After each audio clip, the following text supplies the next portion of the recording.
Back here on the NFL Today set, James Brown, along with the Hall of Fame coach Bill Cowher, the Emmy Award-winning Nate Burleson, the league MVP Matt Ryan. Bill, we got to give you some credit. We talked about the headlines going into this weekend. That early window was simply amazing. You said teams that were involved in games where there was a high sense of urgency, none more so than that Ravens-Bengals game. Yeah, you talk about the Ravens-Bengals. I mean, for the Bengals, it's 1-3 going into a game against a division opponent. They can't afford to go 1-4. And Joe Burrow talked about the fact that they practiced this week. It was a great sense of urgency. They didn't want to be in this position, but they were in this position. And I thought through the course of that game, they played like an urgent team. Yeah. And you saw Jamar Chase not suddenly appear, but like take over the game. Yeah. And the game came down to basically 2 bad snaps. Yes. There were 2 bad... No. Bad handling of the snap. Bad handling of the centers. Don't put it on the centers. Don't put the centers on blast. Okay, yeah, you're right. We had Lamar Jackson takes his eyes off the ball. Right. Which we've said before that has happened. And it happened earlier in the game, and he made a big-time play. Right, which I guess we'll talk to our quarterback because that's probably something that's kind of peripheral you do. But the biggest one was the holder. Yes. The rookie. Rookie holder. Yeah. Could not handle the snap. Yeah. Did not give Evan McPherson a chance. And for a team that had bottled up Derrick Henry that whole game, all of a sudden, as you said, as the game goes on, he gets stronger. he gets stronger. Yeah. Hence. I mean, there's just so many crazy plays, too, right? Yeah. You just look in the overtime right now. Here it is, right? His eyes are down the field. Ball comes off his chest. Sets up Cincinnati to go down. They're conservative, right? They run the ball a couple of times. Yeah. And then you get this hold right here. All right, so the snap comes in, but you just aren't able to get it on the ground. And then, like you said, Derrick Henry gets rolling here, goes right down the field. Ball game's over at this point. Justin Tucker is going to knock that in. But I think you said it, Coach. You know, you talked about that sense of urgency. And the Cincinnati Bengals offense came out. They did. And they played. They played a really good football game. When you look at their season, the margin for error in this league is minuscule. Right. All right? They start off today, or they finished today, lost to the Ravens in overtime. They kind of got that crazy Jaden Daniels performance, which isn't looking all that crazy now. Right. But they had that night game, Jaden Daniels performance where they lose. The Chiefs game, which came down to the wire. And then the outlier of the Pats at the beginning of the season. I mean, the margin for error in the AFC right now is razor thin. But the offense, I thought, played really, really well. To me, it was the defense. I know they shut down the run better, but they allowed 10 of 15 first down conversions on third down, over 520 yards of offense, and 30 first downs. 30 first downs. I mean, this was a back and forth. I think Nate the Rapper, he used to say this was blow for blow, like old Nintendo. This was that today. Listen to some of my freestyles, man. Nate the Rapper, I think, said that at one point. So, to me, it was that kind of game today.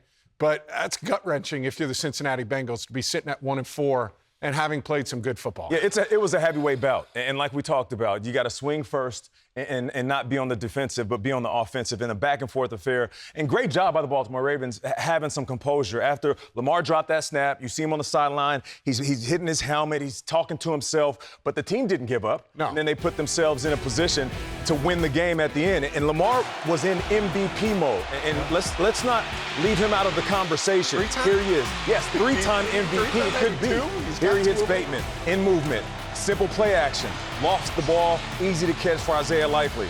And then a play action once again, taking his time, putting it low and away from the linebacker. And this was a great play, one of the best of the season so far. He drops the snap, stiff arm once, second stiff arm, puts the defender on the ground, and then tells the receiver where to go. Isaiah Likely finds the gap and delivers a beautiful ball. 4 touchdowns, 0 interceptions. Yeah. And by the way, he's using his legs. This is MVP Lamar Jackson. And if he continues to do this and they continue to win, he will pick up his third MVP trophy. I do not know another quarterback in the league who would stay as poised in that given situation. No doubt. Fumbling a snap, 2 stiff arms in a row, than just saying, go back that way. Boom, And touchdown. that looked like the Isaiah Likely throw he made against Kansas City when Isaiah Likely came down with his toe out of bounds. Right. Rolling to his right. Yep. Likely breaking back over across the middle. So, again, I mean, you're right. I mean, Lamar Jackson, they took away, and Lou Anarumo is a great defensive coordinator. We talked about it before. When he played against Kansas City, he's taking out Travis Kelce. Yeah. He's going to take away, kind of like Bill Belichick, He's going to take away what he thinks and perceives to be your number one choice of trying to attack you. Which was Derrick Henry for most of the game. Absolutely. He did. He took that away. And credit to the Ravens offense. They said, we'll adjust. I know. We got other playmakers. That shows I got some dogs out here that I can go to. Rashad Bateman. I mean, Zay Flowers. Isaiah Likely. I know. Mark Andrews. Yeah. Who still hasn't had a big game yet. I know. So they got guys. Our Brian Coyle would like Mark Andrews to have a little bit more action, but that's for another topic of conversation. That last thing on that play that he made on the side, it reminded me of Joe Montana throwing to Dwight Clark with the catch. Rolling away, right on the sideline at the end, man coming back. It was beautiful. So the only question I would have with this Baltimore Raven team, and I know the question was presented earlier, that is this the best team in football at 2-2? They've won 3 in a row right now. Dominating performance against the Buffalo Bills 2 weeks ago. The question I have is their defense. I mean, do they really, they have to almost generate a pass rush. They've given up a lot of big plays in the back end. Yeah. I mean, another game today. Now, I know Jamar Chase he'll do that against a lot of Jamar Chase is I know. He's elite. But they've also come into this game. That's true. Gave up more 20-yard plus passes than anybody in the National Football League. So that's the only caveat I would just say to this team being the best team in football right now. Which is crazy to say about Baltimore. Right. Yeah. So the question I would have, does Baltimore have what it takes to correct that problem in your mind, or are they going to have to deal with this the rest of the season and find a way to get it done? Well, I mean, I think everybody's got a little bit of a work. I mean, I think everyone's going to have something they don't do well. I just think they're so good at the things that they do well that they can. And I think they showed today that they had to pivot from the running game. They had to pivot. They didn't have to defend the run. Right. They couldn't run the ball.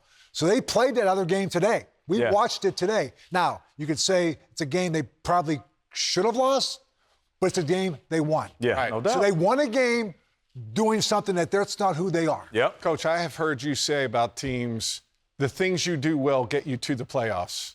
The things that you don't do well get you kicked out of the playoffs. Your strengths get you to the playoffs. Your flaws is what eliminates you. Is a fatal flaw not being able to rush the passer? I'm concerned about it because I think you're going to get a few Joe Burrows. We got some good quarterbacks in this league. Yes. Okay. So, but we have a way to get there. Yeah. I think for Zach Orr, what he's got to find out is Kyle Van Noy, if he's my best pass rusher, I'm not to generate rush. You have to generate. I have to generate rush, and you can do that by scheme. That comes with schemes. Yep, exactly. Matt, you know what? You are a great listener. He's got a few books in him with some great titles, one of which will be You Got to Get Comfortable Being Uncomfortable. Absolutely.